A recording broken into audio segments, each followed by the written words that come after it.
You're starting this early? What's going on? I'm massively confused. Yes, you should be because, well, as I talked about some time ago, well, it was just a couple days ago, I mentioned that Friday was going to be a little weird because I'm doing a radio show, another radio show. Oh, same shirt as yesterday. This is great. Another radio show on from my friends at Blarney Stone Broadcasting. The folks over there said, Easy, can you fill in from 11 to 12 to do the sports talk show? And I did not want to do that. Well, first, at the whole thing started, I thought they meant like permanently, like every Friday at 11, I gotta do a radio show. And I'm like, well, no, that's really into my podcast day. I don't want to, I keep doing little teeny tiny compromises overall. I said, no, I can't do that. Typically on a Friday, I will get done at 9 with the radio show as opposed to 10. And then I can get this one started earlier. And, but what I didn't take into account today was that I got the sports show. So I was just going to go take like 1 hour off and then not even start the podcast until noon. And I talked about that. But then I said, let's just do Act 1, Act 2 today because I have a one-off appearance today on a radio station called Up North Sports Radio, 101.1 WGRY. And so, yeah, I'm doing that with those folks. And I'm planning on trying to stream it here. I think there's a way that I can do that. So, and I haven't been able to test this, so. But I'm reasonably confident that I can. So what you will see for an hour is me and JC, and we might have somebody else in there, doing a sports talk radio show. Now, he's the leader of the pack there and on this show. So I'm kind of like just following his lead. I don't know how I managed to draw attention to host a sports radio show. Same thing happened with the Huge Show. Oh, my God, EZ, you've really taken off in your sports knowledge. I'm like, I don't think I have. But for some reason, people keep reaching out saying, hey, EZ, let's do this. This is the website for the radio station, Up North Sports Radio. There you go. You got the golf show. A lot of ads. They cover these sports: Michigan, the Red Wings, Tigers, Pistons, Lions. And here's the link for Friday Face-Off. This is the show. It says, click an episode to play. And we can hear the very current June 23, 2023 episode of the Friday Face-Off. Good morning, Northern Michigan. Welcome to Friday Face-Off on Up North Sports Radio, brought to us by Shanty Creek. This is something I've never done before with these folks. With Kate JC, we've been following the Gaylord girls softball team all season long. They were number one ranked for much of that season in Division II, Keith, and they came through big time last Saturday with a huge 8-3 win against Vicksburg. The details of that are pretty impressive. Most teams win championships with pitching and defense. What about these girls, the way they set a state record for home runs, hit 72 home Okay, on this show, they start off talking about girls' high school softball. I don't know if I can bust out any high school softball talk. So it's primarily baseball. This is JC. And until football camps open. That's right. But as far as baseball goes, Tigers are on a little bit of a on a heater, and they don't. And there's a lot of people in the administration rotate around and do things like that. All right, I'm going to do horribly. I don't know anything about what these people are talking about. Aram says, "Will it be serious or jokey?" Well, I don't know. I do not know what to expect. Sarah says, "You are so popular, must be the hair." It could be. Kenny suggests that I liven it up. Ryan says, "Channel your inner Trump, big fraud. Ramble on and make it sound like you're an expert." Oh, that's terrific advice. So that happens today, right around 11 o'clock. I want to look at Darla there. Holy cow. She's posing. What is it, big girl? What is it, my big girl? Holy cow. So I wrote in the teaser at top story, Chip Scarborough. Our friends at Ottawa County, the commissioners, are taking they're giving themselves a 60% pay raise. Wow. So an organization that has been, I don't know how these people are electable moving forward. You got them wasting a lot of money for all the legal fees, lawsuits, Freedom of Information Act requests. They've been spending a lot of people's money that live in and around here. And, of course, Ottawa County is where I live. And so there's been a lot of weird-looking things.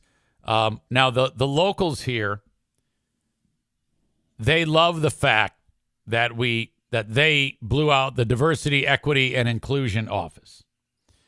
They have started a war with people that are not white straight. Okay? There's a real backlash on these people in Ottawa Impact. Now, a lot of the people that live here actually love the idea of a culture war. They love the idea of them destroying the Diversity, Equity, and Inclusion Office. There was all that nonsense with the health department that ended up costing them millions of dollars at the health department, and they didn't even get what they wanted.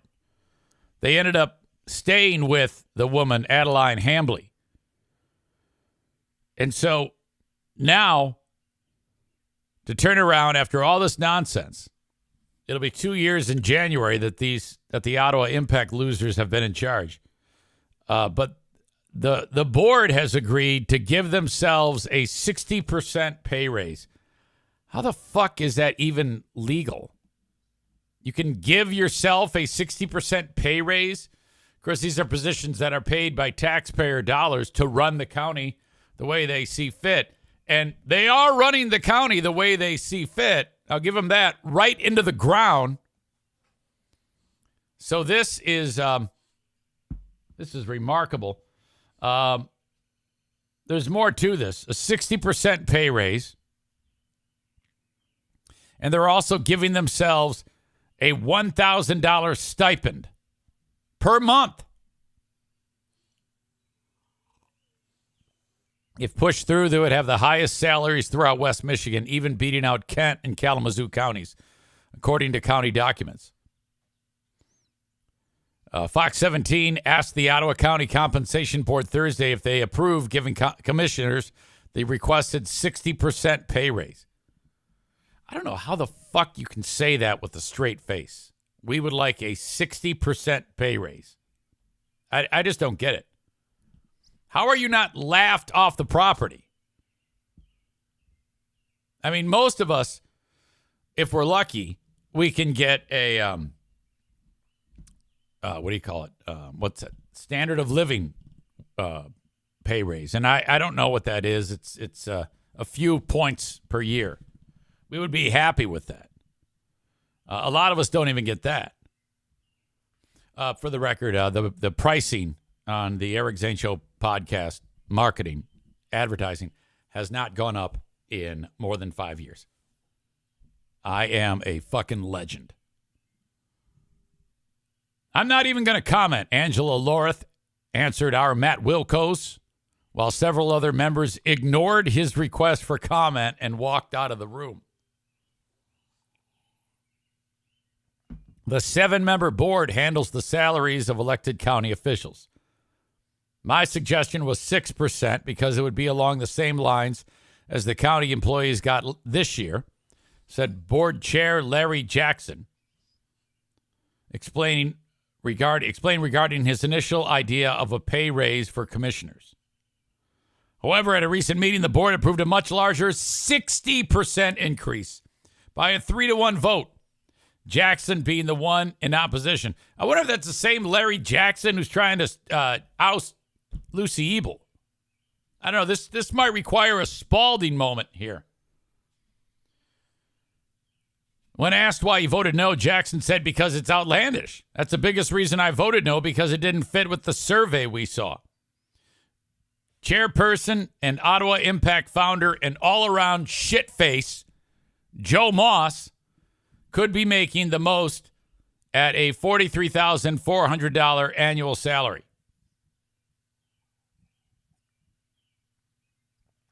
Currently, Moss makes $27,127 as chair, and the rest of the commissioners make $20,884. I will say that does seem low for a commissioner, but I don't think they should effectively more than double the amount of money that they make. I'm going to give my pal Joe Spalding a buzz, see what he thinks about all this. I got a nice comment from Bleeding Heart Brian. He said the impromptu interviews make him happy, that he likes those. Well, thank you.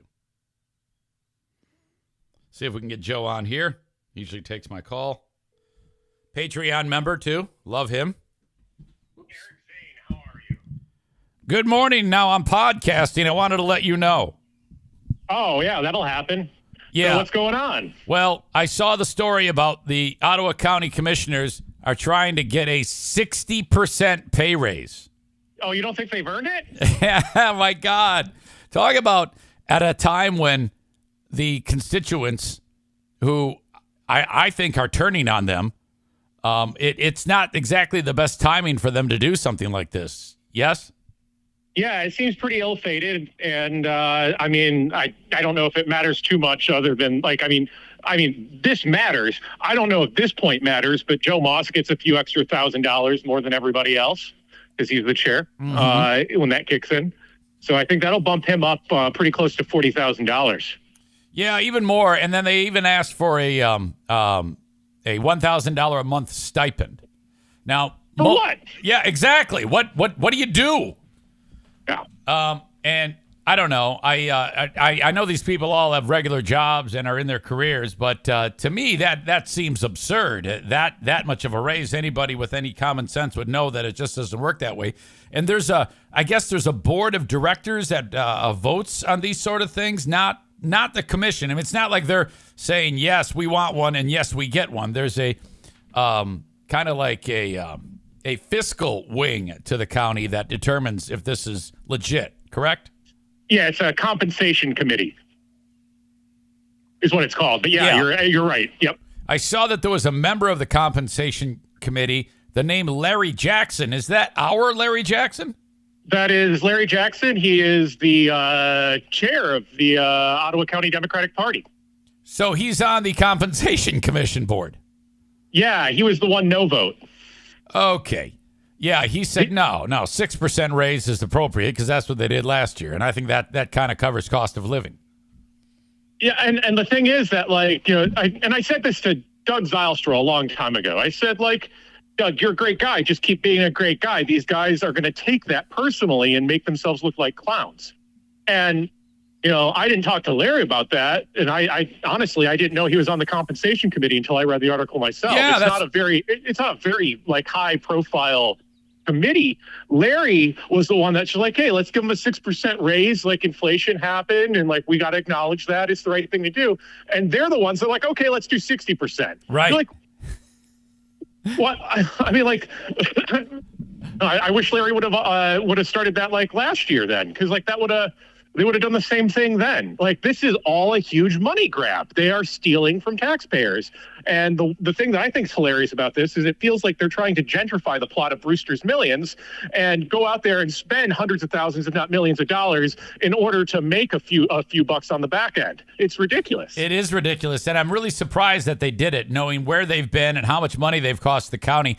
And how they're based, those right-wing fanatics, that's one thing that really kind of ticks them off. That might actually sway them in their vote or lose faith in what they're doing to give them that much money. Yeah, I mean, like it's like 10 grand. Like, yeah, everybody wants to make 10 grand more. And then that brings that to the question that you brought up. It wasn't a question. You just specifically stated it. Like, what the fuck have these guys done for us?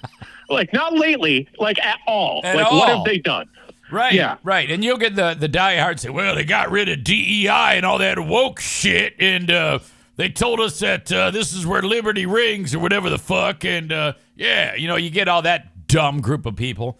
But I'm excited to see where this goes, and especially the fact that Larry Jackson, he's the same guy who instituted the recall effort for Lucy Ebel. And so it's just really strange to me, all the cross-pollination. And you said you weren't even aware of that either. But when I saw Larry Jackson, I was like, Jesus Christ, he's actually got a hand in determining what these people make. I'm surprised he even said 6%. Yeah, I mean that was big of him, I think. And the other three people that voted for the 60% increase, they were all appointed in the last year. Okay, right. Well, this is just yet another thing that the voting public is catching wind of. I think that if Moss was smart, he would immediately backtrack and say, we're going to rescind this because the time isn't right. Just take the L and move on. But in my opinion, this is yet another thing that makes them unelectable when it comes to the next time around, which there's a recall in just a couple of weeks, vote, maybe less than a week, for Lucy Ebel, and then the upcoming 2-year vote for the rest of the crew in November, right? Yeah, and I'm starting to have some bigger thoughts about this in terms of the GOP, because like Joe Moss and Ottawa Impact do not understand the concept of other people's money. They don't get taxpayer dollars. To them, it's like this infinite fountain of money that comes out of nowhere. Like literally, they think it grows on trees. And like government can't operate that way. And Republicans, like traditionally, have been able to be fiscally responsible and make calls for fiscal responsibility. But like the second they get distracted by these national level nonsense issues, the second that they want to bully trans kids, in high school, like they talk about high school athletes, that's 2 students across the entire state of Michigan every 4 years at the varsity level. And that's their big issue. Yeah, they forget about how tax dollars work and how they shouldn't be burning them in a furnace. It is just ridiculous. I'm excited to hear what you have to say at the next commission meeting. It's always quite a treat when you step up to the podium. And I see the eyes rolling by the usual suspects up front, but that is fuel for our man Joe Spalding, I'm guessing. That is correct, and I don't know how much else we need to go in on this because it's just so obviously and blatantly corrupt. But there is an election for Lucy Ebel against Christian Kleinjans on May 7th. Folks in Holland Township can just head on over to the Holland Township office while they're open today or Monday and vote if they want. In-person absentee, that's always an option. There's never going to be a line doing that. There won't be any lines this election anyway because it's a special election. Folks are going to go in there. It'll be a little lower turnout than like a presidential election. But this is our chance to show Ottawa Impact that Ottawa County isn't going to tolerate this bullshit. And Tuesday's election day. Tuesday night, we're going to find out if this is the beginning of the end, or if this is going to be a much longer fight than anybody anticipated. I like that you just explained that. So today, May 3rd, you can go to the Holland Township office. Is that what you said? Yeah, so the Holland Township office is out on 120th Street, out kind of by the old mall, Star Theater ish, AMC Theater there. And yep, and you can go vote there. There's one precinct in Park Township that's out by the old airport, is their township office. But you go there, you're like, hey, I got to vote, and someone will tell you where to go vote. So you can vote absentee today in those places. You can vote absentee Monday in those places. And then the actual election day, you can go there and vote on that day. We want to see as many people that live in those areas that happen to be listening to this podcast every single one of those votes counts, and we need to get Lucy Ebel out of there, and that would take Ottawa Impact out of the majority that they're in and would slow down their absurd governing of this county. Yep. I generally am very, very big on having set expectations for what happens in an election I'm participating in on any level. I have no clue. I will not be surprised if this is a landslide. I will not be surprised if this is determined by one single vote. We don't know what happens on Tuesday yet. It'll be very exciting, and whoever would have thunk that a county election would be drawing literally national and in some cases worldwide attention for one little old lady, to whether or not she's going to be in office or out of office. I can promise you all the major news outlets who have been doing stories on the Ottawa County debacle will be watching this very, very closely because of this one little pocket of the community that you mentioned in Holland Township. That's remarkable if you think about it. It really is, and I don't know what it is, but I get involved in campaigns, and suddenly there's just sometimes these giant spotlights. First campaign I ever worked on was Claire McCaskill, her re-election campaign, and our idiot opponent Todd Aiken said that women couldn't get pregnant if they were legitimately raped, whatever the fuck that means. I remember that. Yeah, in national spotlight, he got nuked for morbid on election day. It's like these guys. We got to show folks that you can't run for office and behave like that. That is just awful. We got a couple questions. One in particular, I think basically what they're trying to find out is that they don't understand how there hasn't been any kind of investigation about what's going on there, like from the Attorney General. And there may be. I'm not aware. Do you know anything about that? So the sad reality is that there's not a whole lot of legal infrastructure for prosecuting local level politicians or county level politicians that get elected and then have blatant conflicts of interest. There are ethical expectations, and when those don't get fulfilled because they are, at the end of the day, an individual's choice, and if the person is devoid of ethics, they're going to ignore it. There's not a whole heck of a lot of legal recourse. Now, if they steal money, if they do anything bad with campaign finance, yeah, we might be able to catch that. Those are hard to catch. Not the stealing money, but the campaign finance violation stuff. Those things are very hard to catch, and they take a lot of time to prove. So those things do get drawn out in court over periods of years. But yeah, I'd love to see some of these guys in cuffs, because what they do is borderline criminal, but a lot of it's not technically illegal, and maybe we end up fixing that in the future with some new laws. But it's hard, because the second that we try to do that, there will be big arguments about local control. Right. And that's a hard thing to wrestle against. Well, prior to all of this happening a year and a half ago, county government was never considered to be anything that would need those type of watchdog parameters, because they're approving road budgets. They're approving funding to feed the poor. It's boring. That's when it's a $25,000 a year job. And now, because of all of this clown show and nonsense that has taken place, now people are like, oh, fuck, this is just marching through unchecked. And, maybe you're right. In the future, people are like, we have to make sure that there's things in place to keep this from happening. So your county government exists, and the reason county government exists in Michigan functionally is because of those. We call it professionally a funding pass-through. It's not an administrative body that creates laws. The county government, it passes through these grants, and they exist. So when the state government's like, let's distribute a bunch of money across the state, the state can be like, oh, the county government knows how to distribute that most effectively for the cause we need them to distribute it. Right. Let's let the counties do that in 83 different spots across the state.